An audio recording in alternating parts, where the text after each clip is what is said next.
Hi, everybody. Welcome to Life Stories Podcast, People Helping People. I'm Shara Goswick, your host. My guest today is Sharon Dunlevy. Sharon is a foster care educational advocate. She works with parents, with families, with kids that are in the foster care system to make sure they are getting the best education they can.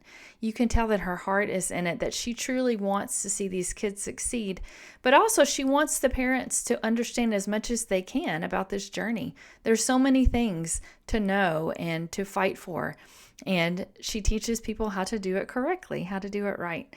I loved hearing her story. And even if you are not a foster parent, this is a really informative conversation, and I think it's going to benefit a lot of people. I thank you for being here. So you are an foster care educational advocate. Yes. Did you always want to work in the foster care system, or was it something you went through yourself, or how did you even get to that point? So it's really interesting. I always wanted to work with children. Ever since I was in high school and worked in a daycare, I wanted to work with children. But then, and I trained to be a special ed teacher, but then I Yeah. felt called to ministry. So I was a children's minister for about 20 years. Oh, And wow. then decided to go back out into the secular world and kind of bounced around a couple of things. And because of my special ed background, there was an Yeah. opening for an educational advocate for children in foster care at a licensing agency here in Indianapolis. Yeah. And so I took that job it's been about 9 years now, I think, and just loved it. And so when COVID hit and I was under a grant and that grant ran out, I just kept doing it. I just kept Oh, working wow. as an educational advocate, started my own business. And then I now train foster parents to be educational Wow. advocates since most Yeah. states don't have roles like that for children in foster care.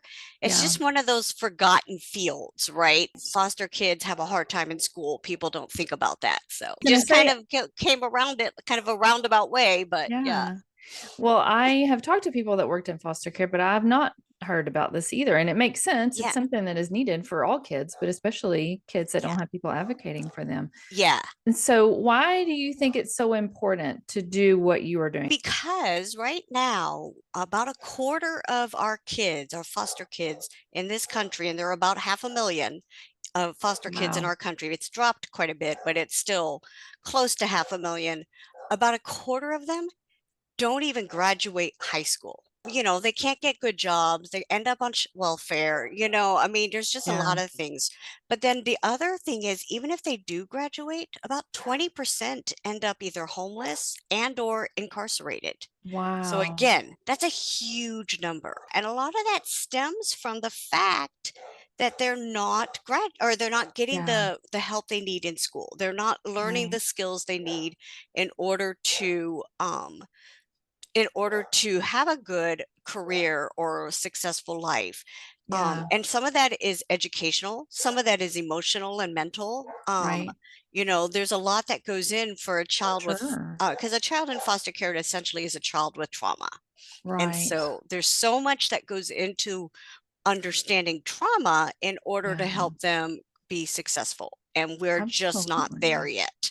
Besides going through trauma, I mean, that's an obvious challenge. What are some other challenges that these foster kids are facing whenever it comes to school and Hmm. learning? So, trauma actually literally shrinks the brain when it Mm, happens, especially the younger it happens, the more it actually yeah. physically shrinks the brain. The nice thing about our brain is designed to repair itself. So Wow. new experiences, especially positive experiences, can cause that brain to grow. Yeah. However, it does cause developmental delays, but they're not Mm, necessarily like diagnosable developmental delays. It right. just will be a child in foster care will seem like 1 minute they're 35 and the next they're 8 and they're really 16 years old. Yeah. It can cause that much of a regression in Wow. their and what they can do. And so a lot of times they are having some developmental delays, they're behind their peers. That's a big issue. If the further they fall behind their peers, Yeah. the more likely they are to drop out of Yeah. school because they just feel like they can never catch up. And so Right. yeah, it's Right. all of those types of feelings. And so yeah, so it really does cause them to take, you need extra help. They just need Yeah. extra help. Plus, emotionally, they don't feel like they can succeed. I had a kid who just, he kept telling me, I'm dumb, I'm dumb. And Oh. yet he would sit down at any computer, and he would come into the office for his therapy sessions, and all of our computers are password locked. Well, he would sit down at this empty desk and hack into the computer Oh my gosh. every time. We could change the password, he'd figure it out. I mean, Oh my he's gosh. not dumb, but Right. he was not excelling in school. And, Yeah. it was just this constant internal message that he Yeah. can't do anything. I mean, Yeah. literally, when I was helping him, I think he started at like a 20% average in all his Mm. classes. I got him up to 50%. Unfortunately, that was still failing, but that was a Yeah. 30% jump. Wow. But he wouldn't acknowledge it because it was still Yeah. an F. Right. The way we grade things and talk about things Yeah. doesn't always fit for a kid who's Right. always felt like they couldn't do anything.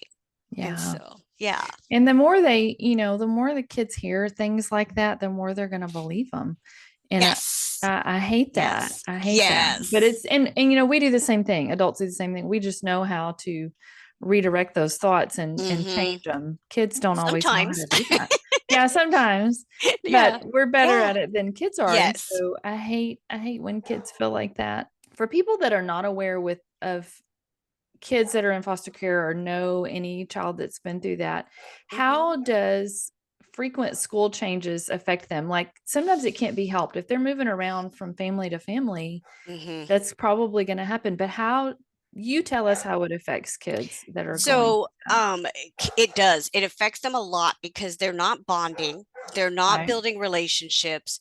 They are often changing homes. So when they're changing homes, they're Yeah, going through that trauma again of a whole new environment. So they're right. getting used to a new home and a new school. Yeah, They often feel like the schools don't get to know them because they hear they're a foster kid, and then they're like, okay, I'm done. They're going to right. be a problem, whatever. Yeah. So there's all of those issues. What's nice is there is an actual new law that came into effect in 2016. And in Uh, that law, if a kid child changes homes, yeah. even if it's out of district for that school, if they all determine that that's the best interest of the kid, they can now stay in that school, and the Oh, schools wow. have to provide transportation. And it could be Wow. several districts away, but they have to provide transportation. That only came into effect in 2016. Yeah. Unfortunately, to know the effectiveness of this and whether or not it's being implemented well is Yeah. hard because of COVID. Right. Right in the middle of this new law being started, COVID Yeah. happened. And Yeah. so that kind of messed things up a little bit. But Yeah. ideally, they should be able to stay in their school and not have to move as much. But I That's mean, I have great. heard stories of kids being in like 23 different schools. I mean, I can't even Gosh, imagine I how can't did, either. because, and the other thing is they're not in school for part of that time, right? Like they're Right. they're missing months and months of learning. And Yeah. so how do you catch up from that? The Yeah. other thing we had was when foster kids would change schools, a lot of times in the past, schools would be like, well, we have to have their shot records, we have to have their medical records, we have to Right. have this, we have to have this. Well, any foster parent will tell you that's really hard to get. And it's Yeah. not that the bio families are holding it back, it's that they've changed, and we don't, sometimes the records get lost in transit Right. or whatever. Well, now based on that same law, the schools cannot hold back enrollment because of Wow. lack of records. They Yeah. have to enroll the child within 1 day. Wow. And You so, know, it's not the kid's fault when they don't have all those no, things. It's not their fault when no, they're having to move we're around. And always so, punishing the kids, yeah. right? For something that shouldn't be. And Yeah. so, yeah. But Absolutely. yeah. So I know you train foster parents, you work with Hmm. them and you train them to be advocates, fierce advocates. What is one of the first things you tell them when you're working with the parents? So it's that they need to be proactive. They can't sit back and wait for, Right. it's Right. they have to be that frontline advocate. And so when I teach them, I give them those laws. I teach them that law, the Every Student Succeeds Act, which Yeah. allows the foster kids to stay in their school or be enrolled immediately. I Mhm. also teach them the Individuals with Disabilities Education Act, Yeah. because that brain is shrunk and they do have those delays. Kids in foster care really need IEPs, or individualized education plans. Right. And so I teach them on how to get those for those kids with trauma, because trauma is technically not a disability category, but there Right. is one category called other health impairments. It's kind of like the miscellaneous category, Right. and they can get an IEP under that category as long as it's I did not know affecting, that. yeah, as long as the Wow. trauma is affecting their ability to learn, then we can Yeah. get them an IEP under that category. So I teach them how Wow. to do that and how to get those accommodations Wow. for their kids, because the behaviors is the hardest part. Yes. Sometimes it's the developmental delays, but a lot of times they're behaviors. So, Yeah. in the past, if they weren't able to move, or they had to move schools over and over and over again, they were Mhm. also missing classroom time because they were being sent to the principal's office all the time, or Yeah. they were being suspended, and, all of these things. Well, with that IEP, they can't be sent out of the classroom as much, and Right. they can write in things like having a space for the child to pace in the back of the Right. room, out of sight of the other students, and let them pace but still be in the classroom and listening. Just those types of accommodations that keep the kid in the classroom is really Right. what we need. And so that's what I That's teach them. great. And that Yeah. is, I mean, I tell them, here's, and I give them the laws, right? When I train them, Yeah. I go whatever state I'm training in, I get their state's version of how they implement the laws. And I say, this is what your state says. So they have to follow it. And I give That's them so those laws. important. Yeah. Yeah. Yeah. I have a son who is grown who was diagnosed with autism at age 5. So I'm very familiar with IEPs and all Yes. things. But I've talked to, and I don't train anybody. I've never tried to do that, but I've talked to a Mm-hmm. lot of moms who, are stepping into this diagnosis, stepping into all special ed in schools.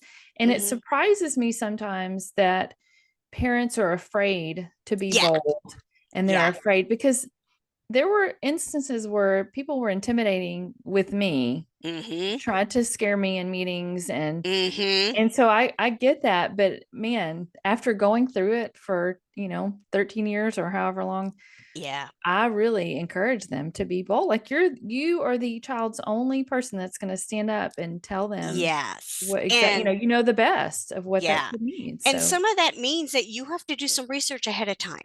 Don't right, go into a meeting blind. right, You know, right. go to your state's Department of Education website and figure out, Yeah, what does IEP mean, and what right. are those provisions, because every state has a different timeline for like the evaluations, and every state Yeah, has a different timeline in terms of discipline and things like sure, that.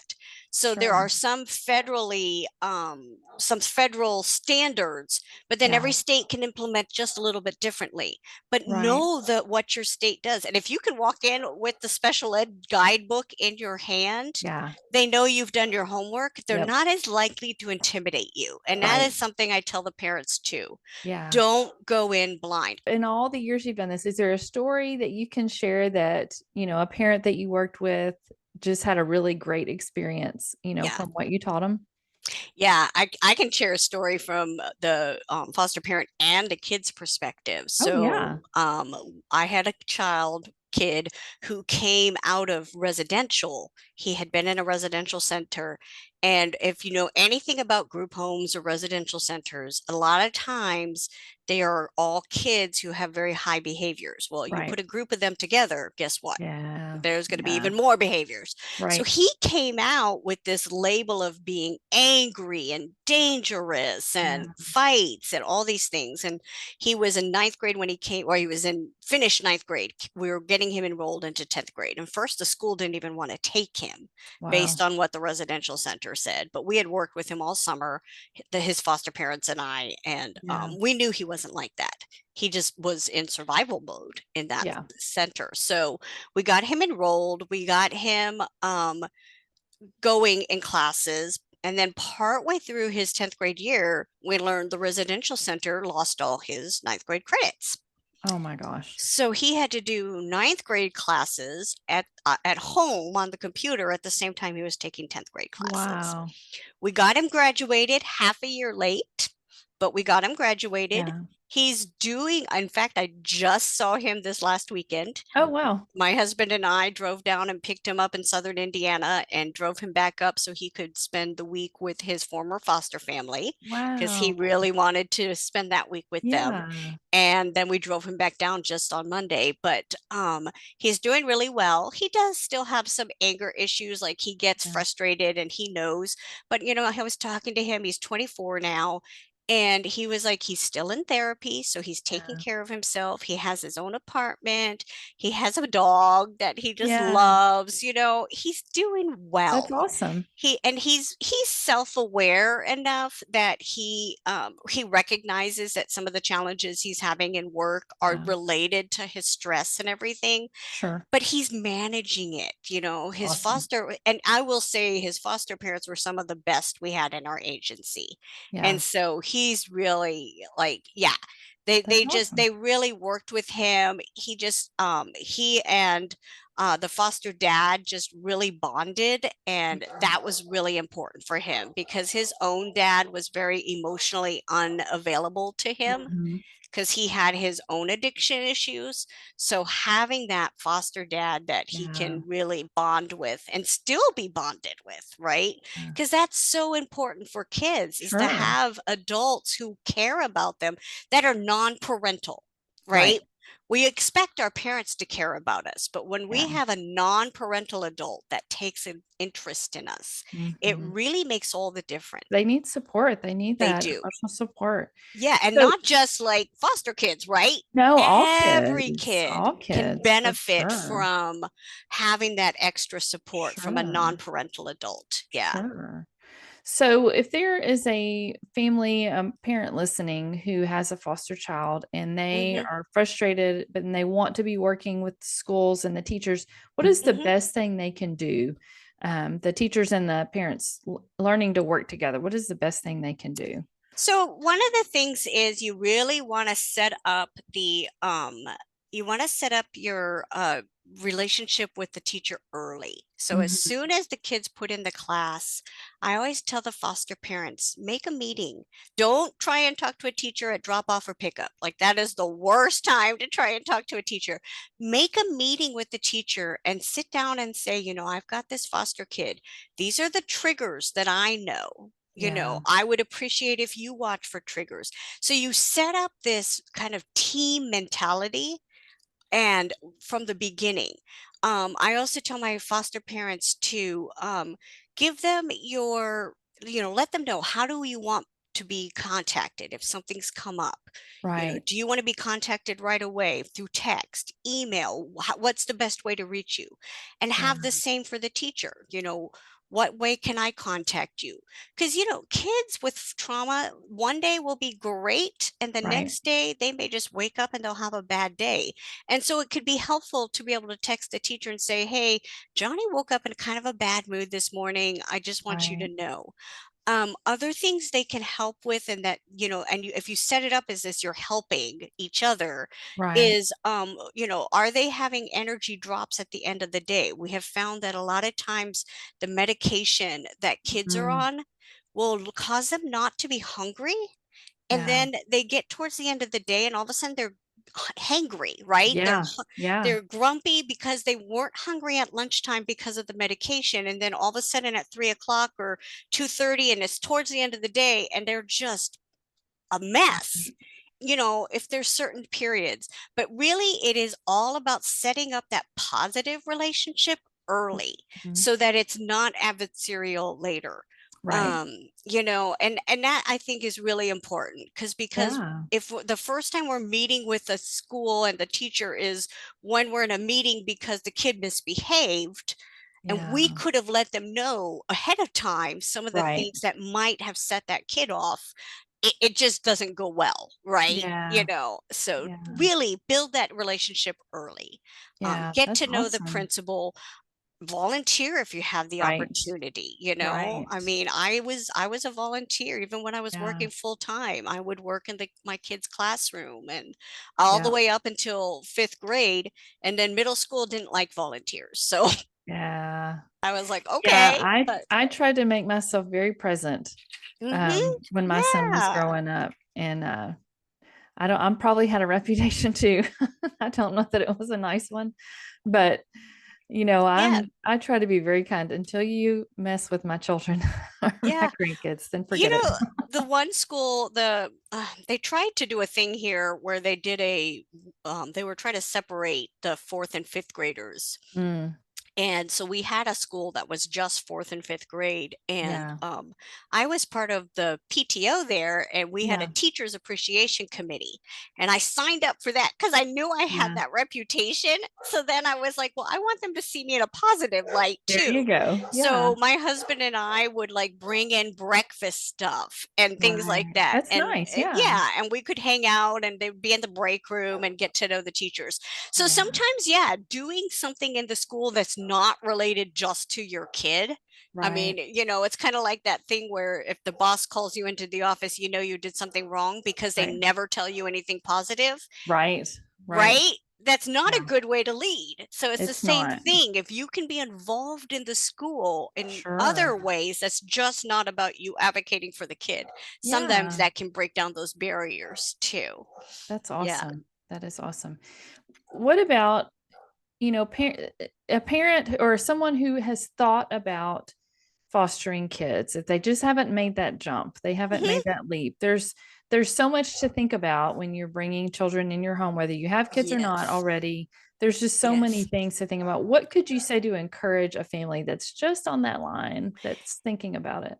Yeah, and not everybody's meant to foster. So I'm going to say that up front. Yeah. It really is, and I have told people before, even if they had started to foster and their family started to break apart, really they needed to move that child out and take care of their family. So some things to Yeah. really be aware of is fostering is emotionally taxing. It Yeah. can be very emotionally taxing. You are taking on the trauma of the child in your home. And so Right. secondary trauma and burnout is a real thing. So Yeah. really make sure your family is fairly secure. If you're Right. having problems in your marriage, fostering is not the time to Right. try and deal with those problems. Right. If you have a high needs kid of your own, Hmm. don't foster. Take care of your family. Take Yeah. care of that. But if you do take on being a foster parent, things to think about is yes, you're going to take on that trauma. You're going to Hmm. have to learn how to separate yourself a little bit. And that can be hard Yeah. because even if you think you're fostering to adopt, the every state right now is really moving towards this kinship model. They really want to place kids with family members. Some Right. of that is good, some of that is not.